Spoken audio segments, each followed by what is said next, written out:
Hi hello ನಮಸ್ಕಾರ ಸ್ನೇಹಿತರೆ, welcome to my job alert YouTube channel. Karnataka examination authority ನಡೆಸ್ತಿರುವಂತಹ KCET Karnataka state level eligibility test. ಯಾರ್ಯಾರು master ಡಿಗ್ರಿಯನ್ನು ಹೊಂದಿದ್ದು KCETಗೆ ಯಾರ್ಯಾರು ಅಪ್ಲೈಯನ್ನು ಮಾಡಿದ್ದೀರೋ ತಮಗೆಲ್ಲರಿಗೂ ಇದೇ ಬರುವ ನವೆಂಬರ್ 24ರಂದು ಪರೀಕ್ಷೆ ದಿನಾಂಕ ನಿಗದಿಯಾಗಿದ್ದು, ಪರೀಕ್ಷೆ ನವೆಂಬರ್ 24ರಂದು ನಡೆಯಲಿದೆ. ಆ ಪರೀಕ್ಷೆಯ ಹಾಲ್ ಟಿಕೆಟ್, ಅಡ್ಮಿಟ್ ಕಾರ್ಡ್ ಇವಾಗಲೇ ಅವೈಲೇಬಲ್ ಇದ್ದು, ಇಲ್ಲಿ ನೋಡ್ತಾ ಇದ್ದೀರಲ್ವಾ ನೀವು KCET ಅಪ್ಲಿಕೇಶನನ್ನು ಈ ವೆಬ್ಸೈಟನ್ನು ಲಿಂಕ್ ಓಪನ್ ಮಾಡಿಕೊಳ್ಳೋದ್ರ ಮೂಲಕ ತಾವು ಅಡ್ಮಿಟ್ ಕಾರ್ಡನ್ನು ಡೌನ್ಲೋಡ್ ಮಾಡಿಕೊಳ್ಳಬಹುದಾಗಿರುತ್ತೆ. ಅಪ್ಲಿಕೇಶನ್ ನಂಬರನ್ನು ನಮೂದಿಸಬೇಕು. ಹಾಗೆ ನಿಮ್ಮದು ಅಪ್ಲಿಕೇಶನ್ ನೇಮನ್ನು ಮೊದಲ 4 ಅಕ್ಷರವನ್ನು ತಾವು ಭರ್ತಿ ಮಾಡಿ ಸಬ್ಮಿಟನ್ನು ಮಾಡುವುದರ ಮೂಲಕ ಅಡ್ಮಿಟ್ ಕಾರ್ಡನ್ನು ತಾವು ಇಲ್ಲಿ ಡೌನ್ಲೋಡ್ ಮಾಡಿರಬಹುದಾಗುತ್ತೆ. ಅದೇ ರೀತಿಯಾಗಿ ಒಂದೇ ದಿನಾಂಕದಂದು 2 ಪರೀಕ್ಷೆಗಳು ನಡೆಯಲಿದ್ದು, ಮಾರ್ನಿಂಗ್ ಸೆಷನ್ ನಿಮಗೆ 10ರಿಂದ 1 ಗಂಟೆಯವರೆಗೆ KCET ಪರೀಕ್ಷೆ ನಡೆಯಲಿದ್ದು, ಅದೇ ರೀತಿಯಾಗಿ ಮಧ್ಯಾಹ್ನ 2ರಿಂದ 5 ಗಂಟೆಯ ತನಕ ರಾಯಚೂರು ಯೂನಿವರ್ಸಿಟಿಯ ಅಸಿಸ್ಟೆಂಟ್ ಪ್ರೊಫೆಸರ್ ಹುದ್ದೆಗಳ ಪರೀಕ್ಷೆಯನ್ನು ಸಹ ನಡೆಯಲಿದೆ. ಯಾವುದೇ ಕಾರಣಕ್ಕೂ ಯಾವುದೇ ಪರೀಕ್ಷೆಯನ್ನು ಡೇಟನ್ನು ಮುಂದೆ ಹಾಕುವ ಚಾನ್ಸಸ್ಗಳು ಇಲ್ಲ. ಇಲ್ಲಿ 24ಕ್ಕೆ 2 ಪರೀಕ್ಷೆಗಳು ಸಹ ನಿಗದಿಯಾಗಿದೆ. 2 ಪರೀಕ್ಷೆಗಳು ಅದು ದಿನವೇ ನಡೆಯಲಿಕ್ಕೆ ಹಾಲ್ ಟಿಕೆಟ್ ಸಹ ಅವೈಲೇಬಲ್ ಇದೆ. ಇಲ್ಲಿ ನಾವು ಬೆಲ್ ಟೈಮಿಂಗನ್ನು ನೋಡೋದಾದರೆ ಮೊದಲ ಬೆಲ್ ನಿಮಗೆ 9:30 ಆಗುತ್ತೆ.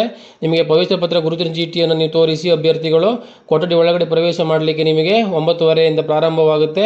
ಅದೇ ರೀತಿಯಾಗಿ 9:45ಕ್ಕೆ 2ನೇ ಬೆಲ್ ಆಗುತ್ತೆ. ನೀವು ಇಲ್ಲಿ ನಿಮಗೆ ಕ್ವಶನ್ ಪೇಪರ್ ಮತ್ತು ವೈಮರ್ಗಳನ್ನು ಬಿಲ್ ಮಾಡಲಿಕ್ಕೆ ನಿಮಗೆ ಟೈಮ್ ಇರುತ್ತೆ. 3ನೇ ಬೆಲ್ 10 ಗಂಟೆಗೆ ಸ್ಟಾರ್ಟ್ ಆದವಾಗ ನಿಮಗೆ ಪರೀಕ್ಷೆ ಪ್ರಾರಂಭವಾಗಿರುತ್ತೆ. ಅಲ್ಲಿ ನಿಮಗೆ ಮೂರು ಬೆಲ್ಗಳಾದ ನಂತರ ನಿಮಗೆ ಟೈಮ್ ಟು ಟೈಮ್ ನಿಮಗೆ ಟೋಟಲ್ ಆಗಿ 3 ಅವರ್ಸ್ ನಿಮಗೆ ಪೇಪರ್ ಎಕ್ಸಾಮ್ ಇರುತ್ತೆ. ಇಲ್ಲಿ ಪತ್ರಿಕೆ 1, ಪತ್ರಿಕೆ 2 ಒಟ್ಟಾರೆ ನಿಮಗೆ ಒಂದೇ ಸಮಯದಲ್ಲಿ ಕೊಡ್ತಾರೆ, ಬೇರೆ ಬೇರೆ ಟೈಮಿಂಗನ್ನು ಕೊಡೋದಿಲ್ಲ. ನೀವು ಒಂದು ಪತ್ರಿಕೆಯನ್ನು ಮುಗಿಸಿದ ನಂತರ 2ನೇ ಪತ್ರಿಕೆಯನ್ನು ನೀವು ಕಂಟಿನ್ಯೂ ಮಾಡಬಹುದಾಗಿರುತ್ತೆ. ಮೊದಲನೇ ಪತ್ರಿಕೆಯಲ್ಲಿ ನಿಮಗೆ 50 ಪ್ರಶ್ನೆಗಳಿರುತ್ತೆ 100 ಅಂಕಗಳಿಗೆ. ಹಾಗೆ 2ನೇ ಪತ್ರಿಕೆಯಲ್ಲಿ 100 ಪ್ರಶ್ನೆಗಳಿರುತ್ತೆ 200 ಅಂಕಗಳಿಗೆ. ಒಟ್ಟಾರೆಯಾಗಿ ನಿಮಗೆ ಇದು 300 ಅಂಕಗಳ ಪರೀಕ್ಷೆ ಆಗಿರುತ್ತೆ. ಅದೇ ರೀತಿಯಾಗಿ ಅಭ್ಯರ್ಥಿಗಳಿಗೆ ಡ್ರೆಸ್ ಕೋಡನ್ನು ನೋಡೋದಾದರೆ ಯಾವ ರೀತಿಯ ಡ್ರೆಸ್ ಕೋಡನ್ನು ಹೊಂದಿರಬೇಕು, ಪರೀಕ್ಷೆಗೆ ವಸ್ತ್ರ ಸಂಹಿತೆ ಅನ್ನೋದನ್ನು ಈಗ ಏನು ಮಾಡಿದ್ದಾರೆ, ಎಕ್ಸಾಮಿನೇಷನ್ ಅಥಾರಿಟಿಯವರು ಅನೌನ್ಸ್ ಮಾಡಿದ್ದಾರೆ. ಯಾವ ರೀತಿ ಡ್ರೆಸ್ಗಳನ್ನು ಹೊಂದಿರಬೇಕು, ತಾವು ಯಾವ ರೀತಿ ಬಟ್ಟೆಗಳನ್ನ ಹಾಕೊಂಡು ಬಂದಿರಬೇಕು ಅಂತ ಹೇಳಿ. ಇಲ್ಲಿ ನಿಮಗೆ ಬಾಯ್ಸ್ ಆದವರು, ಪುರುಷ ಅಭ್ಯರ್ಥಿಗಳು ನೀವು ಫುಲ್ ಶರ್ಟನ್ನು ಹಾಕೊಂಡು ಬರುವಂಥ ಇಲ್ಲ, ಹಾಗೆ ಜೀನ್ಸ್ ಪ್ಯಾಂಟ್ಗಳನ್ನ ಹಾಕುವಂಥ ಇಲ್ಲ. ನಿಮಗೆ ಕಮ್ಮಿ ಜೇಬುಗಳಿರುವಂತಹ ಡ್ರೆಸ್ಗಳನ್ನು ಹಾಕೊಂಡು ಬರಬೇಕಾಗಿರುತ್ತೆ. ಹಾಗೆ ಶೂಗಳನ್ನು ಹಾಕೊಳ್ಳುವಂಥ ಇಲ್ಲ, ನಿಮಗೆ ಶೂಗಳನ್ನು ಬದಲಿಗೆ ಚಪ್ಪಲಿಯನ್ನು ಹಾಕೊಂಡಿರಬೇಕಾಗುತ್ತೆ. ಅದೇ ರೀತಿಯಾಗಿ ಮಹಿಳೆ ಅಭ್ಯರ್ಥಿಗಳಿಗೆ ನೀವು ಜೀನ್ಸ್ ಪ್ಯಾಂಟ್ ಧರಿಸಬಾರದು. ಹಾಗೆ ಪುಲ್ಲು ತೋಳಿನ ಶರ್ಟ್ ಬಟ್ಟೆಗಳನ್ನು ನೀವು ಧರಿಸಬಾರದು. ಹಾಗೆಯೇ ಕಸೂತಿ, ಹೂಗಳು, ಹಾಗೆ ಬ್ರೂಚ್ಗಳು ಅಥವಾ ಬಟನ್ಗಳು ಹೊಂದಿರುವಂಥ ಬಟ್ಟೆಗಳನ್ನು ಸಹ ತಾವು ಧರಿಸಬಾರದು.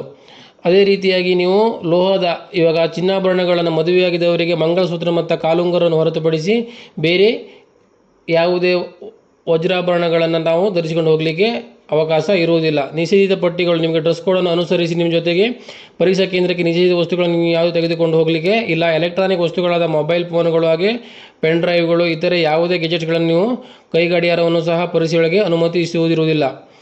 ನಿಷೇಧಿತ ಪೆನ್, ಪೆನ್ಸಿಲ್, ಪೇಪರ್, ಜಾಮಿಟ್ರಿ ಬಾಕ್ಸ್ಗಳು ಹಾಗೆ ಸಹ ಯಾವುದನ್ನು ಸಹ ಒಳಗಡೆ ತಗೊಂಡು ಹೋಗ್ಲಿಕ್ಕೆ ಅವಕಾಶ ಇರುವುದಿಲ್ಲ.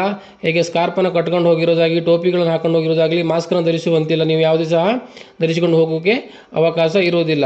ಇವುಗಳು ಪರೀಕ್ಷಾ ಕೊಠಡಿಗೆ ಹೋಗುವ ಅಭ್ಯರ್ಥಿಗಳು ಪಾಲಿಸಬೇಕಾದ ರೂಲ್ಸ್ಗಳಾಗಿರುತ್ತೆ. ಯಾವುದೇ ರೀತಿಯ ನಕಲು ನಡೆಯಬಾರದು ಎನ್ನುವಂತಹ ಒಂದು ಕಾರಣಗಳಿಂದ ಇಂತಹ ರೂಲ್ಸ್ಗಳನ್ನು ಇವರು ಮಾಡಿರ್ತಾರೆ.